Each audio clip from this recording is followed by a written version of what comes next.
So to make this cute choker look, what you're going to need is fabric, ribbon, or anything else you wanted to make into a choker. So right here I'm using rhinestones.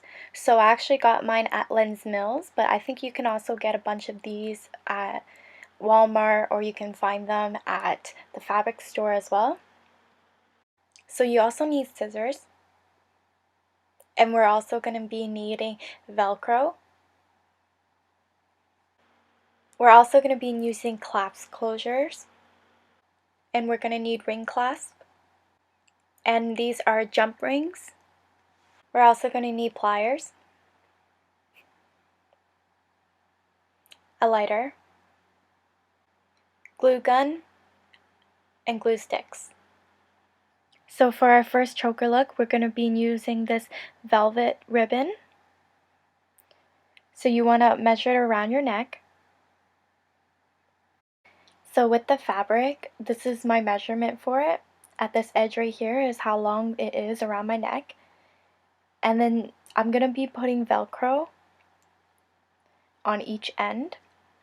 So you just want to make sure you add on to the length of one Velcro, because since the two Velcro will be overlapping each other, we just need the extra length of one Velcro.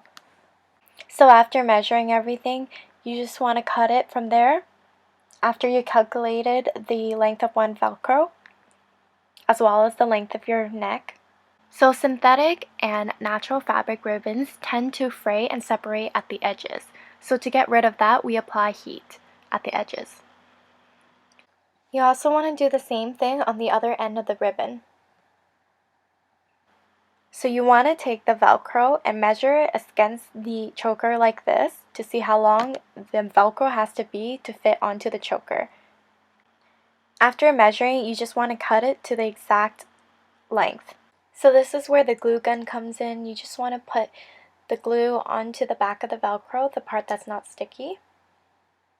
Then you just want to stick it on the side of the choker, like this. So with the choker, once it's finished, we're going to be folding it like this. So that's also another reason why we're going to need Velcro on the other side. So you just want to flip over the ribbon. That way we can put the Velcro on the other side. So you just want to repeat the same step as before and put glue on Velcro and then stick it onto the choker. After you're done letting it dry, this is what it looks like when you put it together. So this is the final look of the black velvet ribbon choker using Velcro. So for this, I'm also using a black velvet ribbon, except a smaller version.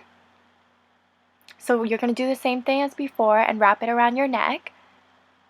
So this is how long it is after I measured it, but I'm just going to cut it a little bit shorter, only because we are putting clasp onto it and jump rings. So with the lighter, you're going to heat up the edges to prevent fraying. And we're going to be using our clasp closures for this part. So my clasp closures come in different sizes, so I'm just going to pick the one that's an appropriate size for the ribbon. So this is the clasp closure size I'm going to be using. So with one end of the ribbon, what you're going to do is put the clasp closure on it.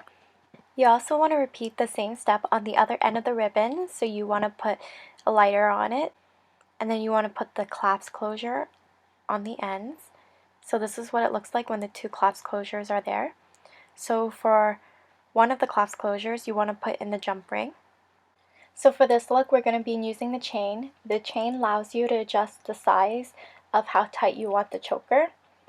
You don't have to use the chain for the next choker look. I'm going to be showing you how to use just the ring clasp instead of the chain. So this is what it looks like once you put it on. So on the other side of the clasp closure, we're going to be putting a jump ring in it. But with this side, we're going to be putting ring clasp. So this is the final look of the black velvet ribbon, but using different materials like the clasp and jump rings. So with this white fabric, I'm going to be measuring around my neck. So this is how long it is around my neck. So you also want to cut it a little bit shorter than what you measured, because we are going to be using the clasp again. So for this look, since it is fabric material, we don't need to use heat on it because there will be no fraying. I'm going to be using this size of clasp closure. So you want to do the same as before. You want to put a clasp closure on each end of the fabric. So you're going to do the same as before and put a jump ring on both ends.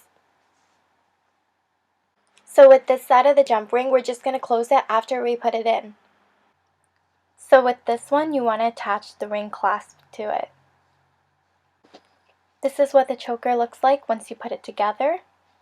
And this is the final look once you wear the choker.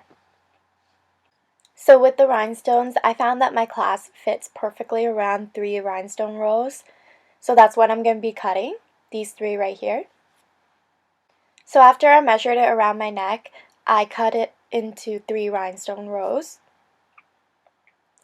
And once again, we're going to be using the clasp closure method because I like that better. So this is the clasp closure size we're using. Right, so we're going to be putting the clasp closure on one end again. We're also not applying heat because it's not necessary for this type of material. So you're putting on both ends, and this is what it looks like after you're done. You're going to put a jump ring through one. Then you're going to close the jump ring. We're basically doing the same as before, so we're putting a jump ring on the other side as well. So with this side of the jump ring, you want to put in a ring clasp. So after you're done with that, you just connect the two, and this is what it's supposed to look like. So the silver clasps we put on the jump rings and everything, it fits really well with this rhinestone look. So this is the final look of the rhinestone choker once we're done. Please make sure to hit the like button if this video has helped you, and also to please subscribe to my channel for more videos. Click here to see my last video on my trip to Vietnam. Right, thanks everyone.